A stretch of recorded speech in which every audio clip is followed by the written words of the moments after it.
Salut, dragi prieteni! Bine ați revenit pe canalul Grădina pentru Toți. În acest episod vom vorbi despre defolierea frunzelor la roșii. Defolierea reprezintă îndepărtarea frunzelor de pe plantă. La roșii, acest lucru se face cu scopul de a îmbunătăți sănătatea plantelor și de a crește productivitatea lor. Acum vom prezenta avantajele defolierii frunzelor, vom arăta cum se face defolierea, dar vom prezenta și riscurile asociate cu defolierea frunzelor și trebuie să fim foarte atenți, că o să vedeți imediat că e foarte, foarte important să facem defolierea cum trebuie, pentru că altfel riscăm să pierdem toată producția. Înainte de a face orice tăietură la planta de roșii, trebuie să ne asigurăm că forfeca pe care o utilizăm este dezinfectată și sterilizată. Recomand utilizarea spiritului sau altor tipuri de dezinfectant care omoară virusii și microbii de pe lama de tăiat. Primul mare avantaj al defolierii plantelor de tomate, plantelor de roșii, este că vom da voie aerului să circule în interiorul plantei. Așa că începem și defoliem cam la 2 cm de la inserție, tăiem frunza și le tăiem pe toate până la primul etaj de roșii. Vedeți? Numai o frunză am tăiat și deja tulpina se vede și aerul circulă în plantă. Ce se întâmplă? Fiindcă sunt așa de multe frunze acum pe plantă și sunt așa de aglomerate, aerul nu circulă, e umiditatea mare la tulpina plantei și apar boli fungice precum mana, făinarea sau chiar putregaiul cenușiu. Venim, facem tăierea și uitați cum se eliberează așa încet, încet planta. Frunzele acestea care sunt crescute de mai sus și vedeți sunt lungi deja, astea pot fi tăiate pe la jumătate, nu trebuie eliminate complet. Uitați, deja tulpina este vizibilă, aerul poate circula și poate usca foarte bine această zonă și nu vor fi probleme cu bolile fungice, fiindcă nu mai e umiditatea care a fost înainte. Al doilea avantaj al defolierii plantelor de roșii este prevenirea contactului cu solul. În sol sunt diferiți patogeni, diferiți fungi, cum ar fi fungii care provoacă mana sau făinarea și alte boli, și nu avem voie ca să lăsăm frunzele noastre să atingă solul. De asemenea, prin udare, noi de multe ori reușim să dăm cu noroi de pe sol pe frunze, involuntar, și încurajăm în felul acesta răspândirea bolilor. Vedeți, această roșie intenționat am ales-o pentru defoliere, pentru că vedeți că asta deja este afectată de mană. Vedeți, această urmă este mană la frunzele inferioare. Pentru că această roșie nu a fost defoliată și a fost foarte aproape de sol, uitați, această frunză are și contact cu solul, diferiți fungi au ajuns pe plantă și nu e bine. Așa că începem defolierea, tăiem așa la 2 cm de la inserție. Uitați și aici, vedeți, e bolnavă de mană această ramură de frunze și am defoliat frumos, neapărat să îndepărtați toate frunzele, fiindcă acestea, dacă le lăsați pe cum se descompun, pe așa vor încuraja apariția bolilor și nu vrem asta. Uitați, și aceasta poate fi scurtată și așa se face o defoliere reușită, până la primul etaj de fructe. Al treilea avantaj este concentrarea energiei plantei.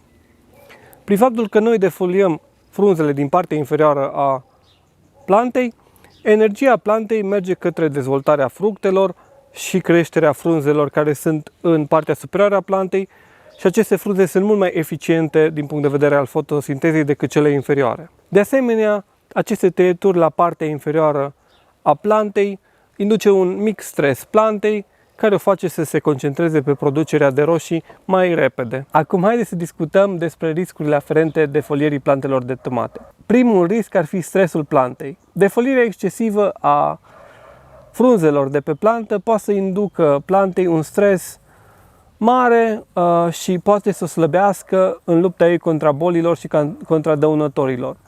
Producția va fi afectată și planta va fi într-o postură în care ea, dacă este și slăbită din punct de vedere al defolierii și atacată de dăunători sau boli, s-ar putea ca planta chiar să moară și dumneavoastră să pierdeți toată recolta. Am observat în mai multe locuri că mari producători de roșii defoliază foarte, foarte mult planta pentru ca să inducă plantei acest stres ca roșiile să fie produse și coapte mai repede. Într-adevăr, roșiile pot fi coapte mai repede, fiindcă planta, fiind sub stres, vrea să se asigure că o să lase urmași și atunci produc roșii cât mai repede, fiindcă are nevoie să știe că a lăsat urmași pe această lume și nu a murit înainte să lase urmași. Și atunci ce se întâmplă? Roșiile sunt coapte, doar că planta nu are timp să-și tragă nutrienții necesari, planta nu are timp să coacă natural roșia și în cazul acesta vom avea roșii care sunt fără gust, roșii care sunt fără nutrienți și clar că acest lucru nu este bun. Nu de multe ori mi s-a întâmplat ca să cumpăr din piață sau din alte locuri roșii care pur și simplu nu au niciun gust și nu au nutrienții necesari de care avem nevoie. Asta se întâmplă din cauza defolierii excesive și noi nu vrem asta. Al doilea risc al defolierii este incapacitatea plantei de a mai face fotosinteză. Noi știm că frunzele plantei sunt ca o mini-centrală energetică în care are loc procesul fotosintezei. Dacă noi defoliem excesiv și tăiem frunzele plantei, aceasta va rămâne în imposibilitatea de a sintetiza energia solară, pentru că efectiv nu va mai avea destule frunze pentru a face acest lucru. De aceea este bine ca să facem defolierea într-un mod în care planta se poate hrăni, poate să aibă energia necesară prin fotosinteză. Al treilea risc al defolierii plantelor de tomate ar fi cu arsurile solare. Noi știm că dacă fructele sunt expuse direct la soare o perioadă îndelungată pe parcursul zilei, acestea vor prezenta arsuri solare și roșiile vor fi afectate, chiar se pot de multe ori arunca dacă sunt prea arse de soare. Din această cauză, noi dacă defoliem excesiv, soarele va lumina o perioadă îndelungată pe parcursul zilei pe roșii și acestea vor fi afectate. Uitați cum este defoliată această plantă. Această plantă are totuși frunze care acoperă roșiile. Roșiile sunt ocrotite de lumina solară prin aceste frunze pe care le-am lăsat și nu există riscul ca aceste roșii de aici să se ardă. Defolierea nu se oprește aici. Noi vom continua să defoliem planta pe cum ea va crește. Momentan am ajuns să defoliem până la etaj de fructe, dar după ce primul etaj de fructe va fi copt și noi am luat toate fructele de pe acest etaj, putem defolia până la al doilea.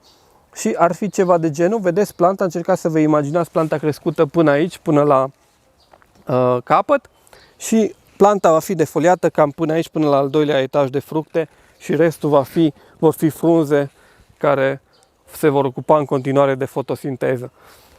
Nu aș recomanda să treceți peste al doilea etaj de fructe, pentru că altfel fotosinteza va fi afectată și toate riscurile acelea pe care vi le-am prezentat mai devreme se vor transforma din risc în realitate și planta și producția dumneavoastră vor avea de suferit.